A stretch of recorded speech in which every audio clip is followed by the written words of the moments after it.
家好，欢迎来到我的频道。今天呢，我来跟大家分享的是来自于蒂普提克的香水。他们家的香水其实真的是非常多种，不过我今天呢，先挑选了4支香水和大家做分享。那这4支香水呢，它们都是属于淡香水，也就是他们家的白瓶系列。那这4支其实也蛮热门，而且也是非常好入手的一些香水。蒂普提克这个牌子呢，其实是由3位有艺术背景的创作家所创立的，所以呢，你会发现蒂普提克他们家的产品呢，真的是很有艺术感。我非常建议，如果你要买香水的话，你可以到他们家的专柜去参观看看。一进到那个店内啊，你就能够感受到，就是好像是美术馆的氛围。从他们家的店内设计，一直到香氛产品，最后到香水的设计，真的是令人印象深刻。而且他们家每一瓶香水的背后都有一幅画，这幅画呢，可能是创作者他的生活故事，或者是他对香气的一些想象。所以其实啊，我们在他的香水当中都可以感受到他想要带给我们的那一种氛围。所以我觉得他们家香水真的是很值得去细细品味的。好的，那话不多说，我们赶快来介绍一下今天的4瓶香水吧。第一支玫瑰之水，这一支玫瑰之水呢，它的味道啊，不是那种想象中就是很浓郁、很纯粹的玫瑰香气，它反而是带那种荔枝的香气。用那种荔枝的甜甜的感觉去衬托出玫瑰的花香。你可以看到它瓶身的设计一样，就是在一个玫瑰的花园里面，然后呢，上头的那个水滴感觉好像就是荔枝的汁液一样，从玫瑰的花瓣上慢慢的滴落的感觉。那它的味道一开始呢，你能够闻到就是有一点点酸酸的柠檬的味道，但是很快呢，你就能够感受到荔枝的那种甜味扑鼻而来，然后还伴随着玫瑰花瓣的那种香气。因为它不是那一种玫瑰花朵很大颗很浓郁的味道，它是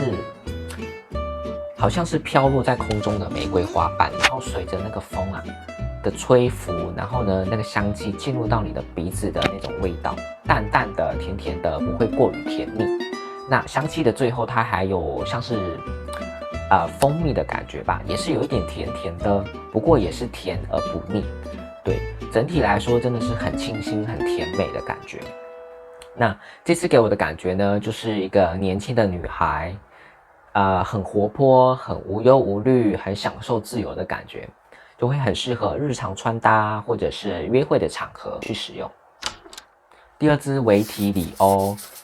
首先我们先来看一下它的图案设计。它的图案当中，你可以看到就是好像在春天的森林当中有一只鸟儿在休息的画面。我猜出这一瓶香水想要带给我们就是那种很清新、很绿地的那种感觉。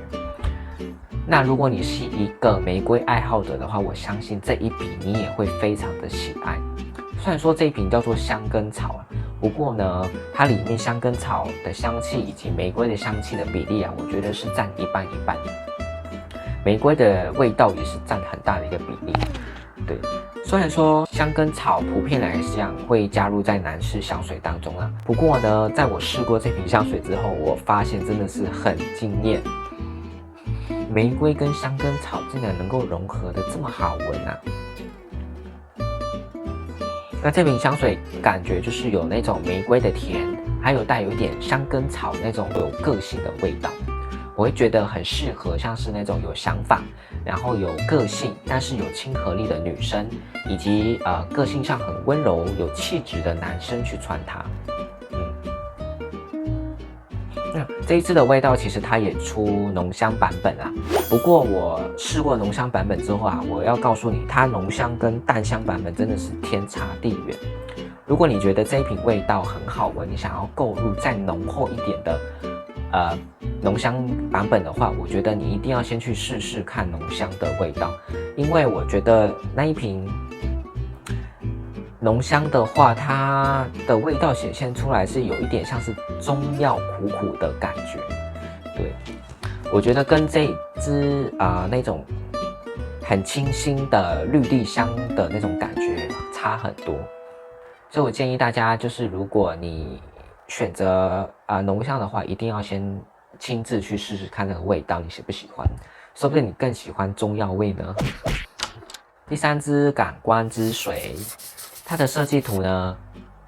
可以看到中间是好像是柑橘，然后周围呢包覆着橙花的叶子，那叶子上头呢还有一层漩涡。那这一支香水其实是我入手蒂普提克他们家的第1支香水。那我先说这一支香水真的是非常的两极化，喜欢就是喜欢，不喜欢就是不喜欢。那我把这支香水呢称作迷之香水，因为我觉得这款味道它是有点奇怪，但是又说不出来哪里奇怪。我反而是越闻越好像越喜欢，然后越着迷的那种感觉。一开始它的前调是有橙花以及苦橙，确实一开始它的味道是有一点苦苦的，不过它所带出来的那种感觉好像是那一种柑橘香味的洗衣粉然后呢倒入那个洗衣水当中所产生出来的那种柑橘香的那种泡泡，就是皂感非常的强烈。我本身是不喜欢皂感的味道啦，所以我觉得这一支对我来说，它的前面的这个味道真的是很不讨喜。不过殊不知它到尾调的时候，真的是莫名其妙的非常好闻，而且它是越闻越上头，越闻越喜欢。它到后头呢，那个苦涩感完全的就是转换成那种香甜感，就是很特别。所以有时候我不懂我到底是喜欢它还是不喜欢它，就是很像它的设计图一样，就是把你卷入这个视觉的漩涡当中，让你产生那种嗅觉的错乱。对，那这一支的话是男生女生都非常适合穿搭的香水。那我会觉得它给我的感觉像是那些恋爱中的男女，心中其实是充满那种不安全感，但是呢，却在那个甜蜜的爱情漩涡当中陷入的非常深，无法自拔的那种感觉。我觉得我也是陷入到这瓶香水的香味当中，无法自拔，真的越闻越喜欢它。如果你是喜欢皂感的那一种香味的朋友们，一定要去试试看这一支感官之水。最后一支檀道，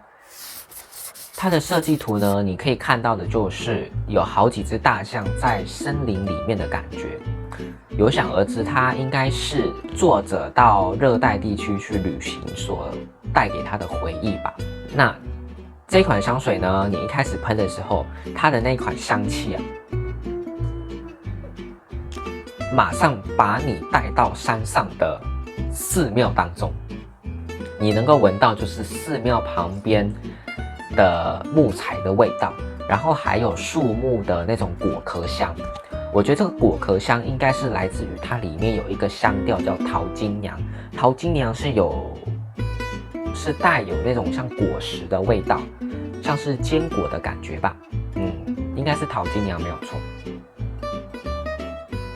那很快呢，它所呈现出来的就是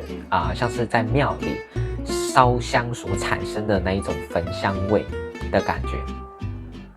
但是它又不是让人家很刺鼻，反而是让人家很心情安定、很放松的感觉。这一支的味道我真的是欣赏不来因为你喷在身上就会感觉你好像是刚去拜拜完的那一种味道。对，可能我本身不喜欢木质调的香水啦，所以我对这一支真的就是更没有喜爱的感觉。那不知道喜欢木质香调的朋友，你有没有试过这支香水？有的话都可以在底下留言和我分享一下。对，那我觉得这一支香水的话，虽然说前面算是蛮刺鼻的，不过它到最后的时候和你肌肤融合在一起的感觉，它会呈现出有一种好像是乳香的味道，就是比较温暖。那这支香水我就觉得很适合那些心思上很沉稳，然后不追求名利，只追求生活品质的男生女生去穿，它就比较适合在比较微凉的天气、微凉的季节去穿。好的，以上就是我今天的蒂普提克淡香水分享。那之后呢，我还会再推出一集，就是蒂普提克他们家的浓香版本的香水。那不知道大家对哪一瓶香水最有兴趣呢？或者是最想了解哪一瓶香水，都可以在底下留言告诉我哦。那最后，如果喜欢我的影片，记得别忘记给我按赞、订阅以及分享哦。谢谢大家，我们下次见。